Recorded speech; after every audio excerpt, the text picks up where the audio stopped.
What's going on, guys? It's Unnamed Player here, and today, once again, we're going to be talking more about Rise of Iron, but this time focusing on that mysterious Crucible feature, which is on the way in Rise of Iron that's got a lot of hype behind it, and we're also going to be going over what we know about the 4 new maps and the 1 new game mode.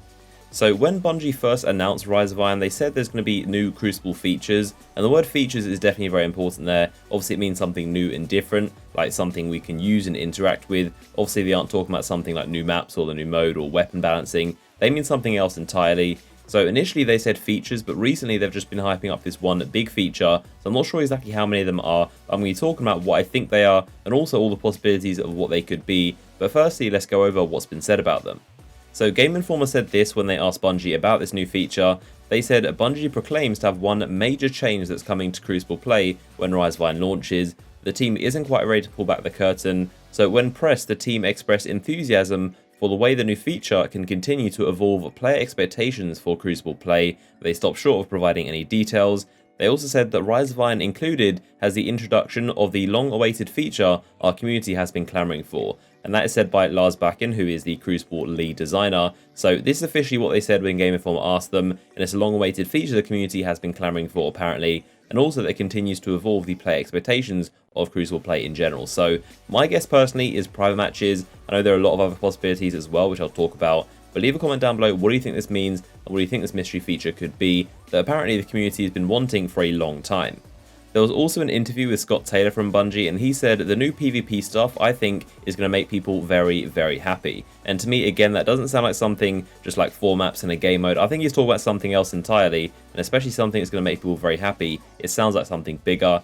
Now, Game Informer also tweeted recently saying, "Hey Destiny fans, we've got some huge news to blow out next Tuesday as part of our Crucible week." So next Tuesday on the 16th is also the same time as Bungie's big Crucible reveal from Gamescom, where they're going to show off this new feature. So Game Informer have some huge news to share, and they've already seen and played with whatever this feature is. They mentioned on the podcast how cool and exciting it's going to be, and they'll post an article when they can. So of course Game Informer know it's going to be, and they said it's some huge news, and they already made multiple articles talking about the 4 maps and the 1 new mode, so obviously they're not going to make another one talking about those. This is something entirely new. And the final thing is that Jason from Kotaku is also guessing that this feature is private matches, and he thinks they are on the way. And as a reminder, he's the one that leaks pretty much everything about Destiny, its DLCs, and Destiny 2, and he's always been correct so far, and he has some inside contacts at Bungie that apparently leak him information. So those are all of the things that have been said so far about this new feature, and now let's talk about the possibilities and what I think could be on the way.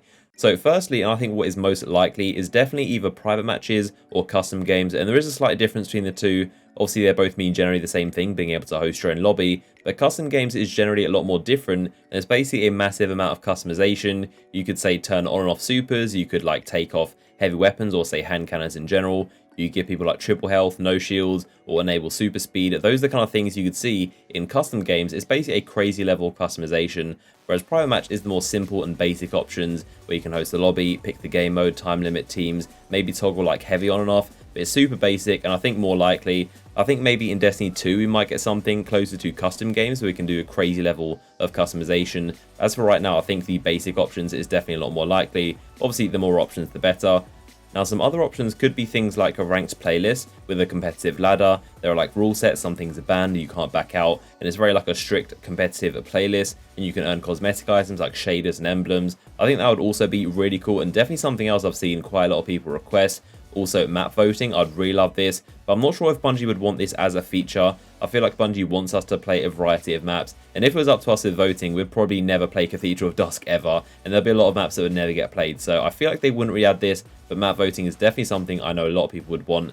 And the last feature that I can think of would be a theatre mode. It's possible, but I think very, very unlikely. It's a massive feature that I think would take a lot of work, and having something like a theatre mode, it will probably take a toll on the connection and the lag, so I don't think theatre will be on the way. I think that's again something we might see in Destiny 2, but it's a feature I thought of, so I thought I'd include it. And of course, comment down below if there's anything I missed, any other features you think that Destiny needs in terms of Crucible, other than the ones I've listed. I think the biggest indication that we might be getting something like custom games or private matches is simply the fact that Bungie hasn't denied they're on the way and hasn't told us to like limit expectations. We've seen countless times that whenever the community gets hyped over something that is a fake rumor or something that isn't true, Bungie will always come out and say when something's fake, because you don't want people getting excited over something that isn't going to be on the way. And at this point, most people think that private matches are coming, and Bungie have just been pretty much silent. So that is everything we know so far about that big feature, and also my thoughts on what's most likely to happen. Now I'm going to talk about this new Crucible mode and the new maps and everything we know about them.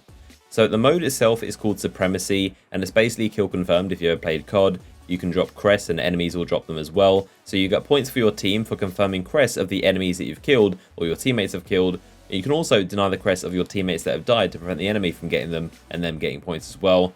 There'll also be a faster respawn timer. Shotguns are going to be massively important in this mode. People who rush around really fast, aggressive, have a lot of agility, and also use shotguns are going to absolutely dominate this mode. It's definitely not one for sniping, and agility is the most important thing here. If you can run around, get a lot of kills, close quarters, and pick up tags, you're going to get so many points, as opposed to people who camp with snipers and like sit in corners. You need to have loads of people who go around and collect the crests. Now, in terms of the variants for this mode, there's going to be a 6v6 version, also Inferno, and a free-for-all, which will be in rotation as well, which is going to be pretty interesting. So basically, KD doesn't matter at all. It's like zone control. As long as you play the objective, you're going to win. Doesn't matter how many kills or deaths you have. As long as you've got someone who's denying your friendly crest, you can die as many times as you want. You need to make sure you pick up as many enemy crests as possible. They said the final scoreboard is going to show crest pickups, denies, kill credits, which is basically causing a crest to drop on the floor, and also your KD at the end. The kill credits is quite interesting because it means if you're more a long-range person and you cause a lot of crests to drop, but nobody picks them up, you're still going to show and get recognition on the scoreboard for your kill credits. And in terms of the 4 new maps, the first one is Last Exit, which is on the Ishtar Sink in Venus. This is an abandoned subway station. The indoors apparently are really close quarters, and there are some long-range engagements on the outsides. Floating Gardens is the next map, which is a Vex Shrine on Venus. This map's pretty interesting because it's actually a Vex-like recycling site where they go to recycle and basically kill their old and broken bodies, and that white like shiny juice box stuff in their bellies, apparently that flows for like a waterfall throughout this map. So it's a very strange one. There's going to be a lot of Vex themes going on, and there's also Skyline, which is set at the top of a skyscraper in the buried city in Mars. There's an elevated rail car at one end and a hologram of Mars and the Traveler in the middle. And the final map is the PlayStation exclusive one on Mercury, which is called Icarus. It's set in a solar collection site in the crater of Mercury, and the whole map is apparently round-shaped, with these paths that lead into the middle, so it sounds a bit like Timekeeper being a rounded-off map. So there we have it. That is everything we know so far about the new feature and my discussion of it, and also the 4 new maps in the mode. Hopefully you guys enjoyed the video. Drop your comments down below with your thoughts on everything I've discussed, and also your thoughts about that feature. If you enjoyed the video, then a like rating would be much appreciated, and I'll see you guys in the next one.